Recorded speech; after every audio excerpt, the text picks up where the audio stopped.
Sir, ഈ കൊല്ലത്തിൻ്റെ tourism സാധ്യത പൂർണ്ണമായിട്ടും നമ്മൾ ഇനിയും എക്സ്പ്ലോർ ചെയ്യാനായിട്ടുണ്ട്.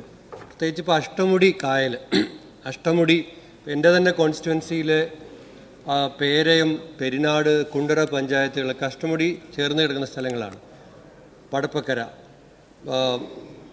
കുതിരമുനമ്പ് തുടങ്ങിയ സ്ഥലങ്ങൾ. അതുപോലെ തന്നെ കോവൂർ കുഞ്ഞുമോൻ്റെ മണ്ഡലത്തിലെ സാർ കൊല്ലത്ത് വേഗത്തിൽ പറയാം, മൺട്രോത്തുരത്ത്, തെന്മല ഇക്കോ ടൂറിസം, ജഡായുപാറ, ഇതെല്ലാം കൂടി ചേർത്ത് കൊല്ലത്തിൻ്റെ ടൂറിസത്തെ പ്രൊമോട്ട് ചെയ്യുന്നതിന് വേണ്ടിയിട്ട് ഒരു പ്രത്യേക കോൺസെൻട്രേഷൻ വകുപ്പിൽ നിന്നുണ്ടാകുമോ?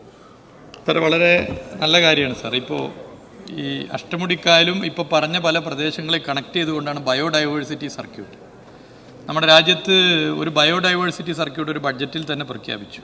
അപ്പോൾ അതിൻ്റെ തുടർ നടപടികൾ സ്വീകരിച്ചു വരികയാണ്. അതെങ്ങനെ വേഗത്തിലാക്കാമെന്നും ഈ സാധ്യതകൾ ഉപയോഗിക്കാമെന്നും ഈ പറയുന്ന പ്രത്യേകം കൊല്ലത്തിൻ്റെ ഈ അഷ്ടമുടിക്കായലുമായി ബന്ധപ്പെട്ട ഇടങ്ങൾ, അതുപോലെ ജഡായിപ്പാറയുമായി ബന്ധപ്പെട്ട ഒരു പ്രത്യേക യോഗം, അതെ അതുൾപ്പെടെ ഒരു പ്രത്യേക യോഗം നമുക്ക് വിളിച്ചു ചേർക്കാം എന്നുള്ളത് ഞാൻ സഭയെ അറിയിക്കും.